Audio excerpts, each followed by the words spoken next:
శ్రీ గురుభ్యో నమ. శ్రీ మహాగణాధిపతి నమ. శ్రీ మహాసరస్వతి నమ. ఓం శ్రీమాత్రి నమ. మళ్ళీ కూడా మనము సెప్టెంబర్ మాసంలో ఈ యొక్క మిథున రాశి యొక్క ఫలితాలు చూసుకున్నట్లయితే ముఖ్యంగా మిథున రాశికి మృగశిర నక్షత్రం 3-4 పాదాలు, ఆరుద్ర నక్షత్రం 4 పాదాలు, పునరుసు నక్షత్రం 1-2-3 పాదాలు. ఈ యొక్క గ్రహ సంచారం చూస్తే మిథున రాశికి జన్మంలో కుజుడు, అట్లాగే ఈ యొక్క బుధుడు 6వ తారీఖు వరకు ద్వితీయ స్థానం, తర్వాత తృతీయ స్థానం ముందు, అట్లాగే రవి 17వ తారీఖు నుంచి 3వ స్థానం సంచారము, శుక్రుడు కేతువు 4వ స్థానం సంచారము, అష్టమంలో ఈ యొక్క వక్రగతైన శని యొక్క వీక్షణ, అట్లానే రాహు 10వ స్థాన సంచారము, గురుడు 12వ స్థాన సంచారము. ఈ యొక్క సంచారాన్ని చూసుకున్నట్లయితే పూర్తిగా చంద్రుడి యొక్క స్థితి చూసినట్లయితే రాబోయేటువంటి అమావాస్య తర్వాత చంద్రుడు కూడా అనుకూలంగా వ్యవహరిస్తున్నాడు ఈ యొక్క మిథున రాశి వారికి. ముఖ్యంగా ఈ యొక్క కుజుడు జన్మస్థానంలో సంచారం వల్ల కొంత మానసికమైనటువంటి ఇబ్బందులు, అట్లానే మనోధైర్యం నిర్భరం కోల్పోవటము, మానసిక స్థైర్యాన్ని కూడా కొంత ఇబ్బంది పడటం, ఇంట్లో వారితో బయటతో కూడా కలహాలు ఏర్పడటం, బయటవారు కూడా మంచివారు అనుకోవటం, ఎవరో ఒకళ్ళు అందులో ఇబ్బందులు పాలు చేయటం మిమ్మల్ని సజావుగా సాగుతూ ఉంటుంది. ఇట్లా కాబట్టి కలహాలకు దూరంగా ఉండడం అనేటువంటిది మంచిది. తర్వాత ఈ బుధుడు 4వ స్థాన సంచారం వల్ల, 3వ స్థాన సంచారం వల్ల కొంత ప్రమాద యోగాలు, కొంత ప్రయాణం చేసేటప్పుడు జాగ్రత్తగా ఉండడం అనేది చాలా చెప్పడం సూచన. బుద్ధిమాంద్యత, బుద్ధి కుశలత లేకపోవటం, సమయస్ఫూర్తి ఆలోచన చేయకపోవటం, ఇటువంటి వాడి వల్ల ఇబ్బందులు పడే అవకాశం ఉంటుంది. 17వ తారీఖు నుంచి రవి యొక్క సంచారం 3లో ఉండడం వల్ల అన్నింటా విజయము, మనోవ్యాఖ్యలతో ఏదైతే ఉంటారో మానసికంగా కూడా చాలా ఉల్లాస వాతావరణం ఏర్పడుతుంది.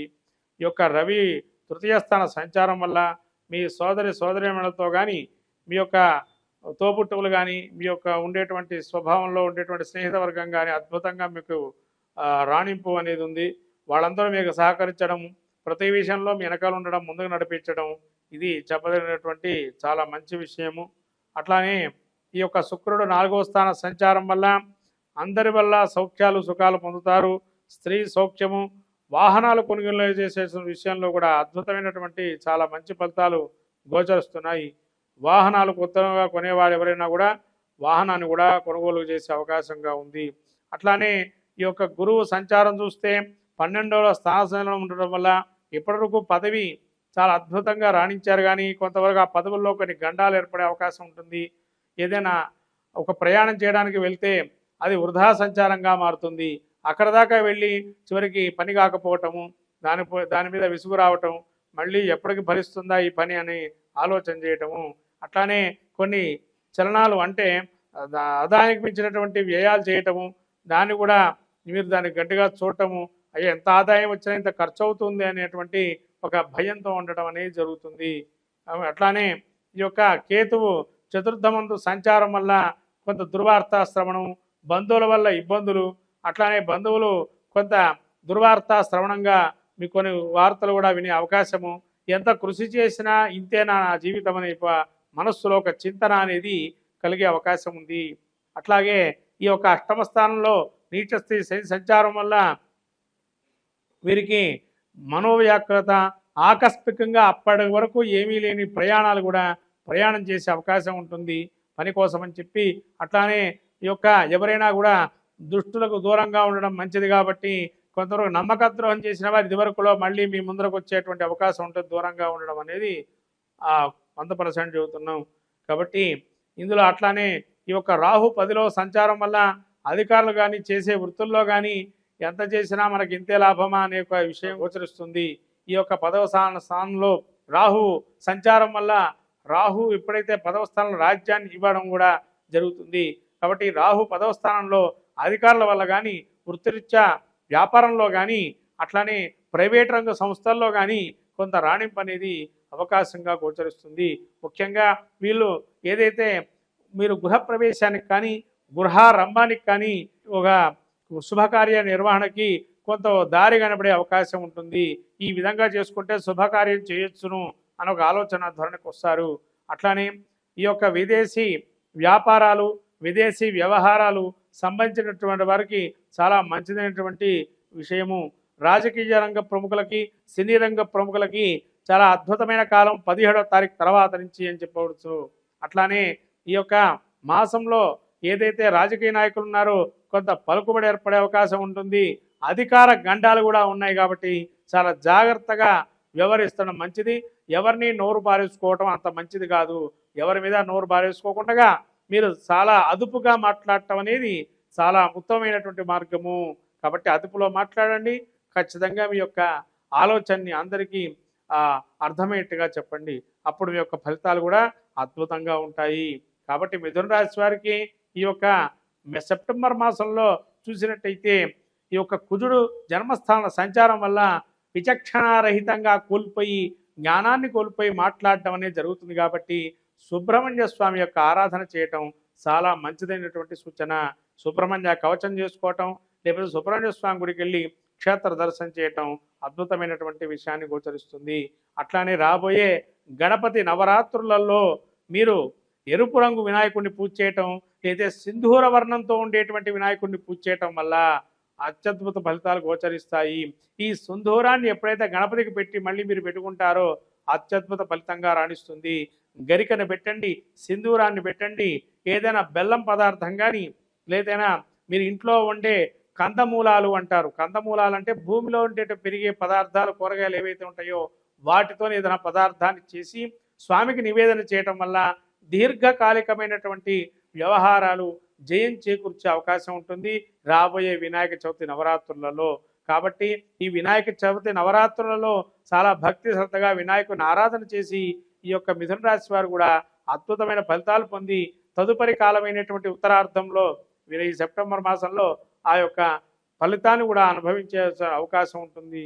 మొత్తం మీద మిథున రాశి వారికి 60-40% మంచి ఫలితాలు యొక్క సెప్టెంబర్ మాసంలో గోచరిస్తున్నాయి. అందరికీ నమస్కారం. రాబోయే వినాయక చవితి, ఈ యొక్క వినాయక చవితుల్లో అందరికీ తెలిసినట్టు అంశం ఏంటంటే వినాయకుడు పృథ్వీతత్వము.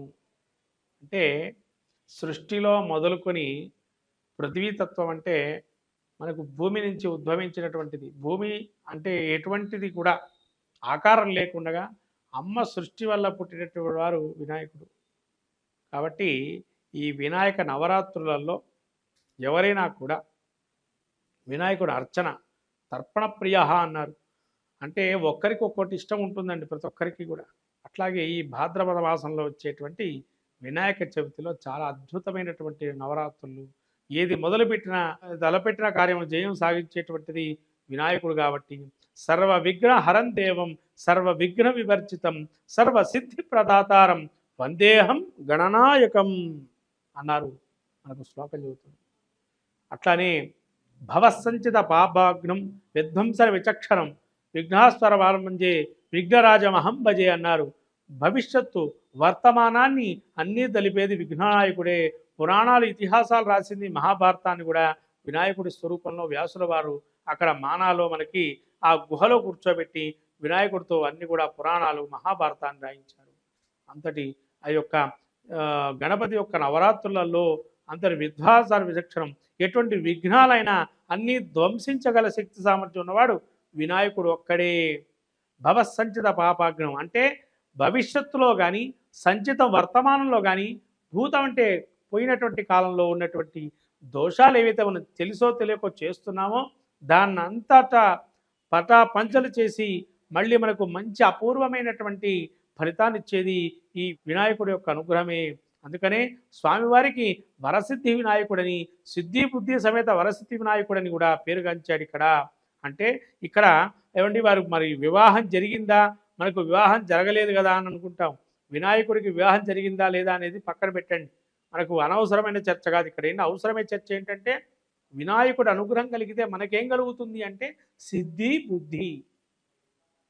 అమ్మవార్లు ఎవరంటే ఆయన ఒకరోజు వినాయకుడట పార్వతీ పరమేశ్వరుడు చెప్పాట, విఘ్నాధిపత్యం నాకు ఇచ్చారు కదండి నాన్న, నేను వెళ్ళి తపస్సు చేసుకుంటాను అన్నట పరమేశ్వరుడితో వినాయకుడు. సరే అని చెప్పి పంపించేశారు. వినాయకుడు తపస్సు చేసుకుంటూ వెళ్ళాడు.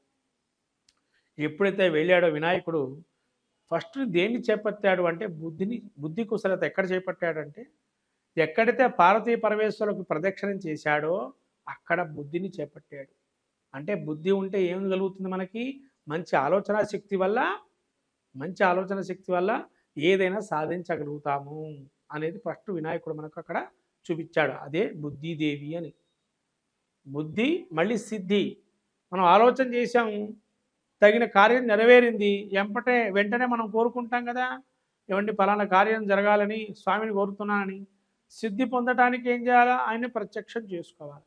అంటే కార్యం అయిపోయింది అని అంటే ఏమైనా సిద్ధించినట్టే కదా, అది సిద్ధిదేవి. కాబట్టి సిద్ధి బుద్ధి సమేత వరసిద్ధి వినాయకుడుగా ఈ నవరాత్రులలో, ఏదైతే జరుగుతున్న నవరాత్రులలో, ఈ యొక్క స్వామికి జరిగినటువంటి నవరాత్రులలో ఎంత శక్తి అయితే అంత శక్తి మేరకు మనం పూజ చేసుకున్నట్లయితే, అర్చన చేసిన, దానం ధర్మం నైవేద్యం ఏదైనా కూడా స్వామి అనుగ్రహం కలిగి అన్ని కార్యాలు సిద్ధిస్తాయి. అందుకని ద్వాదశి రాశి ఫలితాల్లో కూడా ఈ వినాయక చవితి గురించి మనం చెప్పుకోదగిన సూచన ఉంది. కాబట్టి ద్వాదశ రాశి ఫలితాల్లో వినాయకుడి యొక్క అనుగ్రహాన్ని కూడా పొంది అందరూ ఈ యొక్క సర్వజన మానవాళి కోటికి సర్వసిద్ధిలు పొందించేటువంటిది, సర్వ కార్యాలు నెరవేర్చేటువంటిది, సర్వ విఘ్నాలు హరింపజేసేటువంటిది, సర్వ కార్యాలు శుభకార్యాలు పరంపరగా ఉండేటువంటిది.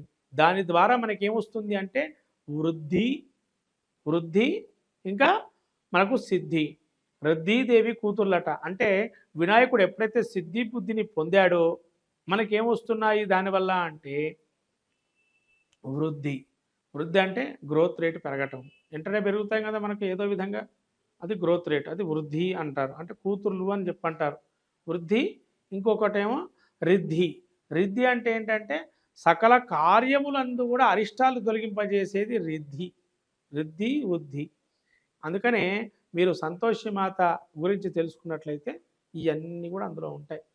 శుభము లాభము కొడుకులు అని చెప్పంటారు. కాబట్టి ఇవన్నీ కూడా వినాయకుడి యొక్క అనుగ్రహం వల్ల సకల కార్యాలు అందరికీ నెరవేరుతాయి. కాబట్టి ఈ వినాయక చవితికి అందరూ కూడా ఓం గం గణపతే నమః అనే మంత్రాన్ని పఠిస్తూ ఈ వినాయకుడి యొక్క అనుగ్రహాన్ని పొందొచ్చు.